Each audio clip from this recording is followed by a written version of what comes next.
साथियों, मैं अनिल कुमार फिर से अपने यूट्यूब चैनल में आप लोगों का स्वागत करता हूं। दोस्तों, आज का जो मेरा टॉपिक है वो आपको क्लास 12th के जो राजनीति विज्ञान है उसके जो चैप्टर नंबर 1 है राष्ट्र निर्माण तथा उसकी समस्याएं, उससे जुड़ी हुई महत्वपूर्ण प्रश्नों का विश्लेषण होगा इस वीडियो में। तो कल के वीडियो में हम लोग क्या किए थे कि आपको 1 से लेकर 23 तक के जो प्रश्न थे उसका विश्लेषण किए थे, लेकिन आज हम लोग क्या करेंगे कि 24 से लेकर 43 तक के जो प्रश्न है उसका विश्लेषण करेंगे। अगर आप पहले वीडियो को नहीं देखे हैं तो आप चैनल पर जाए, विजिट करें और पहले वीडियो को देख लें ताकि आपको ये दूसरी वीडियो देखने में सहायता मिले। तो चलिए दोस्तों शुरू करते हैं। 24 नंबर प्रश्न देखिए क्या कह रहा है, भारत में वर्तमान में कुल कितने संशासित प्रदेश है। तो देखिए भारत में वर्तमान में कुल संशासित प्रदेश की संख्या जो है वो आपको 8 है। तो जानते हैं वह संशासित प्रदेश कौन कौन है। लद्दाख, जम्मू कश्मीर, चंडीगढ़, दिल्ली। फिर वो आपको दादर व नगर हवेली तथा दमन व दीप, अब यह दोनों एक साथ ही हैं। उसके बाद जो है आपको पुदुचेरी, उसके बाद लक्षद्वीप और एक जो है अंडमान एवं निकोबार द्वीप समूह। तो ये सभी जो है भारत के संशासित प्रदेश है, ठीक है ना। संशासित प्रदेश हम उस प्रदेश को कहते हैं जहाँ का प्रशासन जो हो सीधे राष्ट्रपति या उसके अधीनस्थ अधिकारियों के द्वारा क्या होते हैं कि चलाए जाते हैं, ठीक है ना। तो 24 नंबर का जो सही आंसर हो जाएगा वो आपको सी हो जाएगा, यानी कि 8 संघ राज्य अभी वर्तमान में भारत में है। 25 नंबर प्रश्न, किस भाषा के आधार पर 1953 में आंध्र प्रदेश का गठन हुआ था। तो देखिए आंध्र प्रदेश का जो गठन हुआ था वह आपको 1953 में तेलुगु भाषा के आधार पर। तो यहाँ से एक प्रश्न आएगा कि आंध्र प्रदेश का जो अलग हुआ था वो किससे अलग हुआ था। तो आंध्र प्रदेश जो अलग हुआ था वो आपको मद्रास से अलग हुआ था, यानी कि मद्रास जब 2 भागों में बटा तो एक आपको आंध्र प्रदेश और एक जो है आपको तमिलनाडु। तो आंध्र प्रदेश तेलुगु भाषा के आधार पर इसका गठन हुआ, वहीं आपको तमिलनाडु का गठन जो था वो आपको तेलुगु भाषा के तमिलनाडु का गठन जो है वो आपको तमिल भाषा के आधार पर हुआ था। तो 25 का सही आंसर जो हो जाएगा वो आपको ए हो जाएगा, यानी तेलुगु। देखिए 26, भारत में उत्तर पूर्वी क्षेत्र में असम का भाग काटकर पहला राज्य कौन बना था। तो वह आपको नागालैंड बना था। तो कल के वीडियो में आपको बताया था कि सामरिक महत्व के आधार पर नागालैंड का जो गठन हुआ था 1963 में, और ये जो नागालैंड है यह हमारे भारत के पूर्वोत्तर राज्य है। तो कभी कभी आपके एग्जाम में ये जो पूर्वोत्तर राज्य है, ठीक है ना, इस पूर्वोत्तर राज्य के बारे में पूछ भी लिया जाता है कि इनमें से कौन सा राज्य पूर्वोत्तर राज्य के अंतर्गत नहीं आते हैं। तो देखिए पूर्व उत्तर में आपको 7 राज्य आते हैं, इसमें एक जो है आपको अरुणाचल प्रदेश, अरुणाचल प्रदेश के बाद नागालैंड, मणिपुर, मिजोरम, त्रिपुरा, त्रिपुरा के बाद हो जाएगा आपको असम, असम के बाद जो हो जाएंगे मेघालय, ठीक है ना। तो इस प्रकार से उत्तर भारत के यह 7 राज्य जिसको 7 सिस्टर स्टेट्स ऑफ इंडिया के नाम से भी जाना जाता है। तो इन चीज़ों को आपको बढ़िया से कॉपी में नोट करते चलना है कि पूर्वोत्तर में कौन कौन से राज्य आते हैं। एक बार और रिवाइज कर लीजिए, नागालैंड, ठीक है ना, अरुणाचल प्रदेश, मणिपुर, मिजोरम, त्रिपुरा, असम और मेघालय। तो 26 का सही आंसर जो हो जाएगा वह आपको क्या हो जाएगा, क, यानी कि नागालैंड, जो असम से काटकर उत्तर भारत का क्या हुआ था, उत्तर पूर्व भारत का पहला राज्य बना था। चलिए 27 में, शिमला समझौते पर भारत के किस प्रधानमंत्री ने हस्ताक्षर किए थे। तो देखिए शिमला समझौते पर भारत के जो प्रधानमंत्री थे उस समय इंदिरा गांधी, जिन्होंने क्या किए थे, हस्ताक्षर किए थे। क्योंकि यहाँ भारत के प्रधानमंत्री के बारे में कहा जा रहा है, लेकिन एक चीज़ ध्यान रखिएगा कि यह शिमला समझौता हुआ था कब। तो शिमला समझौता 3 जुलाई 1972 को हुआ था शिमला में, और इस पर हस्ताक्षर करने वाले भारतीय प्रधानमंत्री जो थी उस समय श्रीमती इंदिरा गांधी, और पाकिस्तान की ओर से जो राष्ट्रपति हस्ताक्षर किए थे उनका नाम जो था जुल्फिकार अली भुट्टो। तो इस चीज़ को आपको याद रखना है, ठीक है ना। फिर यहाँ से प्रश्न आएगा इंदिरा गांधी से। तो देखिए इंदिरा गांधी भारत की प्रथम महिला प्रधानमंत्री थी, ठीक है ना, और आज तक के भारतीय इतिहास में एकमात्र महिला है जो आपको प्रधानमंत्री पद तक पहुंची हुई। तो 27 का सही आंसर जो हो जाएगा वह आपको क्या हो जाएगा, सी, इंदिरा गांधी। चलिए 28 नंबर क्वेश्चन, संविधान सभा के अध्यक्ष कौन थे। तो देखिए संविधान सभा के जो अध्यक्ष थे डॉक्टर राजेंद्र प्रसाद। तो यहाँ से एक चीज़ को याद रखिएगा कि ये जो भारतीय संविधान है इसकी जो रूपरेखा तैयार हुई है वो आपको कैबिनेट मिशन योजना के आधार पर हुई है, ठीक है ना। तो यहाँ से कभी कभी प्रश्न कर लिया जाएगा आपसे कि कैबिनेट मिशन भारत आया था कब। तो कैबिनेट मिशन जो भारत आया था 24 मार्च 1946 को आया था, और इसमें आपको 3 सदस्य थे, और इसके जो अध्यक्ष थे वो आपको कौन थे, पैथिक लॉरेंस थे। तो यहाँ से एक प्रश्न किया जाएगा कि इसके 3 सदस्य कौन कौन थे। तो एक पैथिक लॉरेंस जो कि आपको यानी कि इस मिशन के अध्यक्ष थे। उसके बाद एबी अलेक्जेंडर और स्टेफर्ड क्रिप्स थे, ठीक है ना। तो संविधान सभा की जो पहली बैठक हुई थी वो आपको 9 दिसंबर 1946 को दिल्ली के सेंट्रल हॉल में हुई थी। तो उस समय इसके जो अध्यक्ष थे वह कोई भी अस्थायी अध्यक्ष नहीं चुने गए। तो उस दिन क्या हुआ था कि आपको डॉक्टर सच्चिदानंद सिन्हा को, ठीक है ना, सबसे बुजुर्ग होने के नाते उन्हें संविधान सभा का अस्थायी अध्यक्ष बनाया गया। लेकिन इसके अगले ही 2 दिन बाद यानी कि 11 दिसंबर 1946 को डॉक्टर राजेंद्र प्रसाद को संविधान सभा का अस्थायी अध्यक्ष बना लिया गया। तो यहाँ से अगर प्रश्न किया जाता है कि संविधान सभा के अस्थायी अध्यक्ष कौन थे, तो डॉक्टर राजेंद्र प्रसाद। अस्थायी अध्यक्ष कौन थे, तो वो आपको डॉक्टर सच्चिदानंद सिन्हा। और सीधे पूछेगा संविधान सभा के अध्यक्ष कौन थे, तो डॉक्टर राजेंद्र प्रसाद। तो 28 का सही आंसर जो हो जाएगा वह आपको बी हो जाएगा। चलिए 29 में क्या कर रहा है, कौन भारतीय व्यक्ति भारत का प्रथम गवर्नर जनरल बना। तो देखिए चक्रवर्ती राजगोपालाचारी जो है भारत का प्रथम व अंतिम गवर्नर जनरल बना। और यह आपके एग्जाम में कई बार पूछा गया प्रश्न है कि कौन भारतीय व्यक्ति भारत का प्रथम गवर्नर जनरल बना था, तो वह आपको चक्रवर्ती राजगोपालाचारी, ठीक है ना, जो पूर्व में आपको मद्रास के मुख्यमंत्री भी रह चुके हैं, ठीक है ना। चलिए अब हम बात करते हैं 30 में, संविधान प्रारूप समिति के अध्यक्ष कौन थे। तो देखिए संविधान के प्रारूप समिति के जो अध्यक्ष थे डॉक्टर अंबेडकर थे, यानी कि डॉक्टर BR अम्बेडकर। तो यहाँ से एक प्रश्न आएगा कि ये जो प्रारूप समिति इसका गठन कब हुआ था, 29 अगस्त 1947 को। और इसमें आपको 7 सदस्य थे, इस चीज़ को भी आपको याद रखना है। और इसका कार्य क्या था, तो संविधान के जो प्रारूप है यानी कि उसकी देखरेख करना, ठीक है ना, यानी कि जो जितनी भी समितियाँ थी यानी कि संविधान बनाने वाली सबके कार्यों पर नज़र रखने वाली जो समिति थी वो आपको प्रारूप समिति थी। और इस प्रारूप समिति के जो अध्यक्ष थे डॉक्टर BR अम्बेडकर थे। प्रारूप समिति का गठन कब हुआ था, 29 अगस्त 1947 को। तो 30 का सही आंसर जो हो जाएगा ए हो जाएगा। 31 में, भारतीय राष्ट्रीय कांग्रेस के संस्थापक कौन थे। तो देखिए भारतीय राष्ट्रीय कांग्रेस के जो संस्थापक थे वो आपको एओ ह्यूम थे, यानी कि एओ ह्यूम कहने का मतलब हुआ एलन ऑक्टेवियन ह्यूम, ठीक है ना। और यह एक आपको आयरिश व्यक्ति थे, क्या थे, आयरिश व्यक्ति थे, प्रशासनिक सेवा से मुक्त व्यक्ति थे। इन्होंने ही क्या किया था कि आपको 28 दिसंबर 1885 को कांग्रेस की क्या किए थे, स्थापना किए थे। तो यहाँ से एक प्रश्न कर लिया जाएगा कि कांग्रेस की स्थापना कहाँ हुई थी। तो कांग्रेस की जो स्थापना हुई थी वो आपको बम्बई में हुई थी। कांग्रेस के प्रथम अध्यक्ष कौन थे, तो कांग्रेस के प्रथम अध्यक्ष WC बनर्जी थे। कौन थे, WC बनर्जी थे। इस चीज़ को आपको याद रखना है, ठीक है ना। फिर यहाँ से एक प्रश्न कर लिया जाएगा कि ये जो कांग्रेस है, ठीक है ना, इसके प्रथम महिला अध्यक्ष कौन थी। तो कांग्रेस के प्रथम महिला अध्यक्ष जो थी वह आपको एनी बेसेंट थी। लेकिन फिर प्रश्न कर लिया जाएगा कि कांग्रेस के प्रथम महिला भारतीय अध्यक्ष कौन थी, तो वह आपको सरोजनी नायडू थी। तो इन सारे चीज़ों को आपको बढ़िया से देख लेना है, ठीक है ना।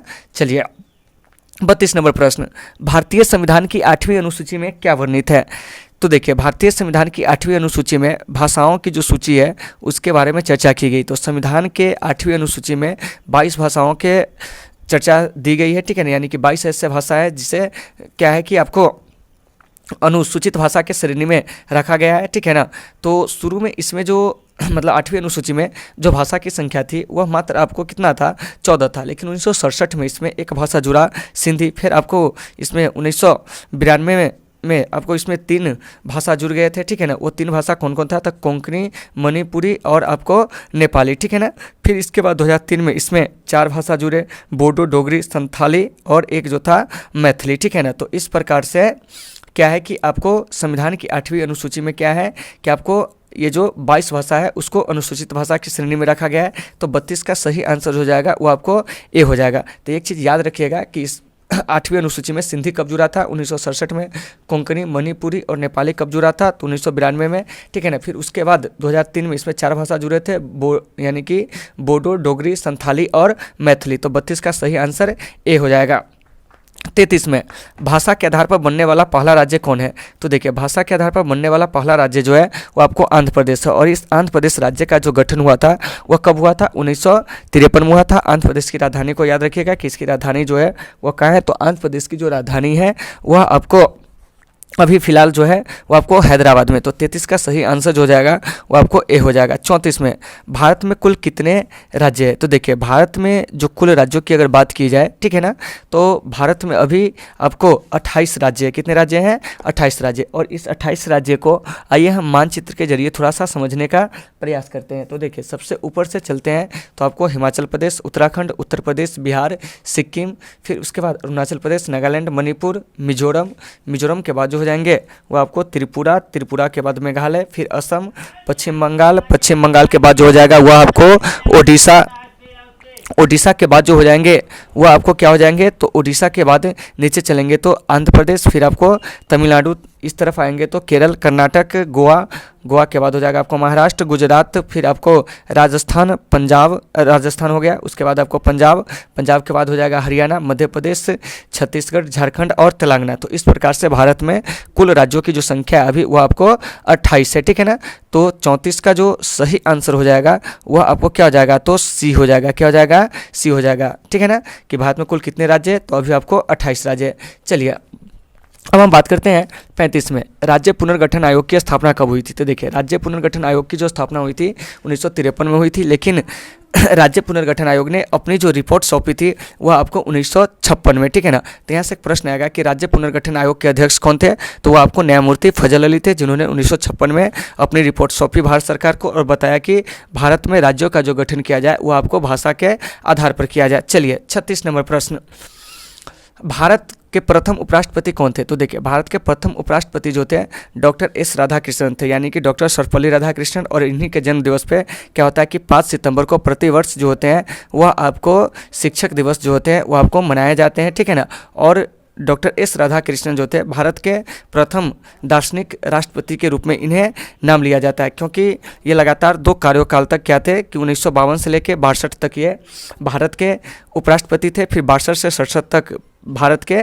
मतलब राष्ट्रपति बने, ठीक है ना। तो 36 का जो सही आंसर हो जाएगा वो आपको क्या हो जाएगा, डॉक्टर एस राधाकृष्णन। 37 में 1942 में गांधी जी द्वारा चलाया गया आंदोलन कौन था। तो देखिए तो 1900 यानी कि 32 बोले हैं 1942 में, तो 37 का प्रश्न सही से एक बार सुन लीजिए।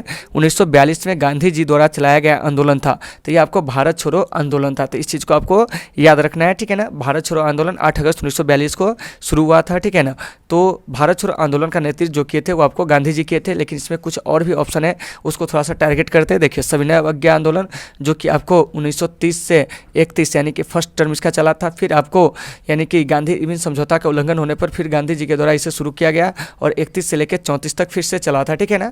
तो यानी कि 1930 से 31 पहले टर्म में सविनय अवज्ञा आंदोलन, उसके बाद 31 से 34 भारत छोड़ो आंदोलन, 1942 स्वराज आंदोलन जो था, ठीक है ना, वो आपको क्या था कि कई मतलब कि अलग अलग समयों में अलग अलग इसको क्या किया गया था कि चलाया गया था। फिर है आपको नमक आंदोलन, तो यह नमक आंदोलन जो है 12 मार्च 1930 से आपको क्या हुआ था कि 6 अप्रैल 1930 तक चला था। तो इन चीज़ों को आपको क्या करना है कि बढ़िया से याद रखना है। तो 37 का सही आंसर जो हो जाएगा वह आपको क्या हो जाएगा, बी। 38 में भारत के प्रथम प्रधानमंत्री कौन थे।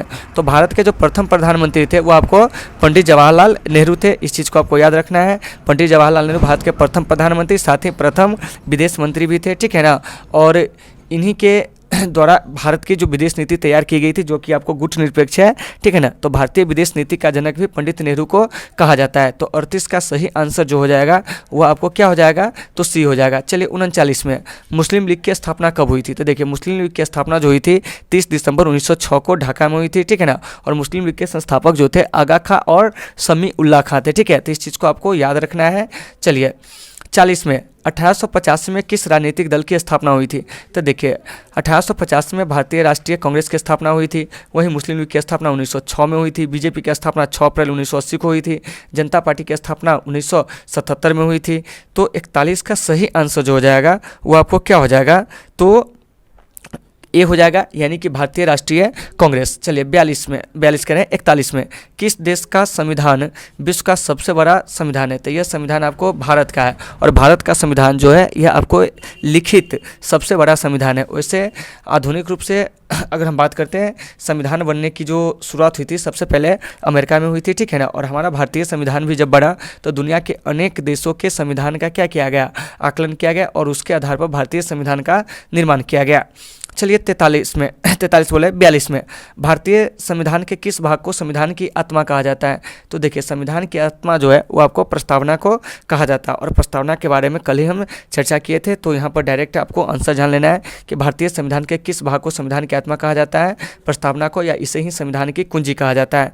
चलिए 43 नंबर प्रश्न, निम्नलिखित में से कौन सा राज्य उत्तर पूर्वी भारत की 7 बहनों में शामिल नहीं है। तो दिए गए ऑप्शन के अनुसार उत्तराखंड होगा, क्योंकि 7 बहनों में जो शामिल राज्य है उसमें आपको बताया कहते हैं कि सबसे पहले जो है आपको अरुणाचल प्रदेश, नागालैंड के बाद जो हो जाएंगे मणिपुर, मिजोरम, त्रिपुरा, असम, मेघालय, ठीक है ना। तो यह उत्तर भारत के 7 राज्य है। तो चलिए दोस्तों, आज के ये जो पहला अध्याय था, ठीक है ना, राष्ट्र निर्माण तथा उसकी समस्या, उसके ऑब्जेक्टिव क्वेश्चन जो है वो लगभग हम लोग क्लियर कर लिए। तो आप लोग इन सारे क्वेश्चन को क्या करेंगे कि अपने बुक से मिलान करके और सारे का आंसर बना लेंगे, ठीक है ना। और इसमें जो भी हम एडवांस फैक्ट बताए हैं उसको भी आपको नोट करते चलना है, ठीक है। तो चलिए दोस्तों, आज की इस क्लास को यहीं पर विराम देते हैं, फिर मिलते हैं आपसे अगले क्लास में। जब तक के लिए आप सबों से सुविधा, take care all of you.